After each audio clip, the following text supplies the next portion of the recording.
Kita adalah pemuda masa depan.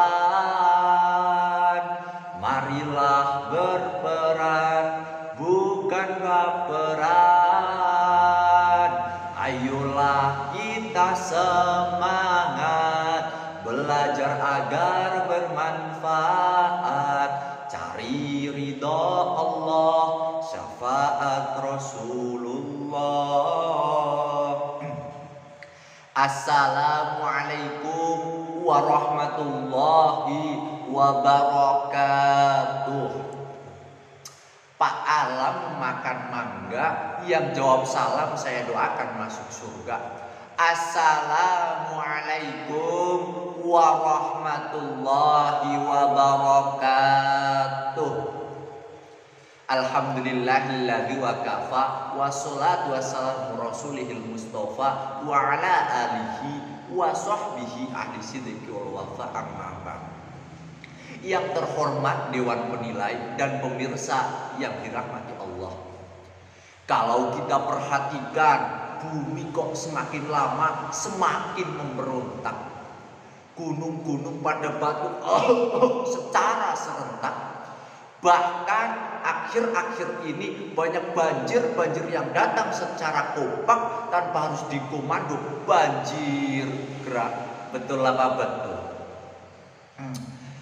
Pemirsa yang saya banggakan, selain menghadapi berbagai musibah, di zaman ini kita juga menghadapi kerasnya zaman, kerasnya kemaksiatan.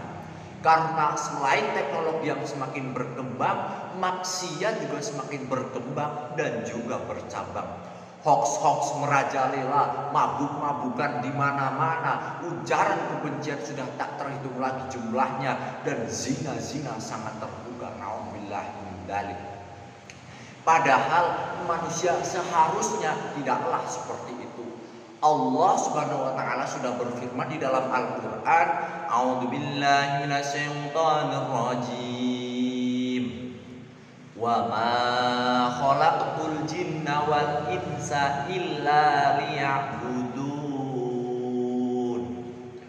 Dan aku tidak menciptakan jin dan manusia melainkan untuk beribadat kepadaku. Quran surat Az-Zariyat ayat 56. Oleh karena itu, kita sebagai manusia haruslah beribadah kepada Allah Subhanahu wa taala. Kita harus membuktikan cinta kita kepada Allah dan juga Rasulullah Shallallahu alaihi wasallam. Salah satu cara, salah satu bukti yang bisa kita tunjukkan adalah dengan menjadi pemuda 2S, soleh dan sukses di era milenial. Mari kita katakan teman-teman bahwa kalau dulu aku edan, sekarang aku adan. Kalau dulu aku bejat, sekarang aku tobat. Kalau dulu aku maksiat, sekarang aku syariat. Lalu akan muncul pertanyaan, bagaimana caranya kita menjadi pemuda yang 2S, soleh dan juga sukses di era milenial? Maka jawaban saya adalah dengan sebuah jurus, dengan sebuah cara, yaitu ma'had. Tentu bukan ma'had al-jamiah Yayan Salatiga maksudnya, namun ma'had di sini meliputi M. Yang pertama adalah mari tingkatkan zikir. Zikir adalah salah satu cara, salah satu usaha untuk mendekatkan diri kepada Allah Subhanahu wa taala. Zikir ada berbagai macam dan juga berbagai keutamaan. Mulai dari tahmid alhamdulillah, tasbih subhanallah, takbir Allahu akbar, sampai istighfar astaghfirullahaladzim mempunyai keutamaannya sendiri-sendiri. Misalnya istighfar, Rasulullah Shallallahu alaihi wasallam bersabda, barang siapa yang menekuni istighfar, maka Allah Subhanahu wa taala akan memberikan darinya setiap kesedihan menjadi kelonggaran, dari setiap kesempitan menjadi jalan keluar, dan juga Allah Subhanahu wa taala akan memberikan kepada ia rezeki dari arah yang tidak disangka-sangka. Hadis riwayat Ibnu Majah. Yang kedua adalah ayo tingkatkan sholawat. Tentu selain kita berzikir kepada Allah Subhanahu wa taala, kita juga tak boleh melupakan Rasulullah Shallallahu alaihi wasallam, pemimpin umat Islam, manusia mulia yang akan memberikan syafaatnya kepada kita nanti di yaumul qiyamah. Amin Allahumma amin. Rasulullah Shallallahu alaihi wasallam bersabda, "Man shalla alayya wahidatan sallallahu alaihi wasallam asyarah," yang artinya barang siapa yang bersolawat kepadaku satu kali, maka Allah Subhanahu wa taala akan bersolawat kepadanya 10 kali lipat. Hadis riwayat Muslim. Yang ketiga adalah yaitu harus selalu bersabar.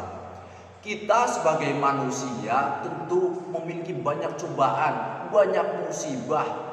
Namun kita harus sadar bahwa segala yang datang kepada kita, entah menyayangi atau menyaingi, merangkul atau memukul, menghina atau membina, itu adalah yang terbaik menurut Allah bagi kita sebagai manusia. Tugas kita hanyalah bersabar, karena innallaha ma'as-sabirin, bahwa Allah Subhanahu wa taala mencintai orang-orang yang bersabar. Allah Subhanahu wa taala bersama orang-orang yang sabar. Yang selanjutnya adalah yaitu akhlak harus diperbaiki atau akhlak harus diutamakan. Rasulullah Shallallahu alaihi wasallam diturunkan ke dunia untuk menyempurnakan akhlak manusia. Maka kita juga harus meneladani beliau, harus mencontoh beliau. Bahkan orang yang ilmunya setinggi langit, ketika dia tidak punya akhlak, maka tidak akan berharga di mata orang lain. Dan yang terakhir adalah D, yaitu dermawanlah kepada orang lain.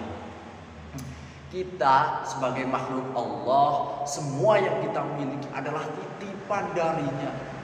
Maka kita harus memberikan kepada orang lain, kita harus membantu orang lain, harus bekerja sama dengan orang lain, dan yang paling utama harus bermanfaat bagi orang lain. Karena Rasulullah Shallallahu alaihi wasallam bersabda, "Khairun nas anfa'uhum linnas," sebaik-baik manusia adalah yang bermanfaat bagi manusia lainnya. Hadis riwayat Tabrani. Pemirsa yang saya banggakan, yang insya Allah dirahmati Allah, ketika kita sudah melakukan jurus tersebut, melakukan ma'had tersebut, insya Allah kita akan menjadi pemuda 2S, soleh dan sukses di era milenial. Dan itu akan menjadi bukti cinta kita kepada Allah Subhanahu wa taala dan Rasulullah Shallallahu alaihi wasallam. Semoga yang saya sampaikan bermanfaat. Semoga kita tambah rajin ibadah, kita bisa selalu tabah, kita bisa mempunyai banyak sawah, mempunyai mobil mewah, dan mendapat jodoh yang soleh dan solehah, hingga kita bisa berkumpul di dalam jannah. Alhamdulillah. Amin amin Allahumma amin. Tumbas kupat gen pucu minten sedaya lepat nyun ngapunten. Allah Allah Allah. Tumbas kupat gen pucu minten sedaya lepat nyun ngapunten. Sedaya lepat nyun ngapunten. Hanya itu yang bisa saya sampaikan. Banyak kesalahan, banyak kekhilafan, banyak kata-kata yang kurang berkenan, saya mohon maaf. Karena saya adalah makhluk Tuhan yang tidak luput dari kesalahan. Cendrawasih dari Irian, terima kasih, cukup sekian. Undur maqala wala tangdur man qala. Wassalamualaikum warahmatullahi wabarakatuh.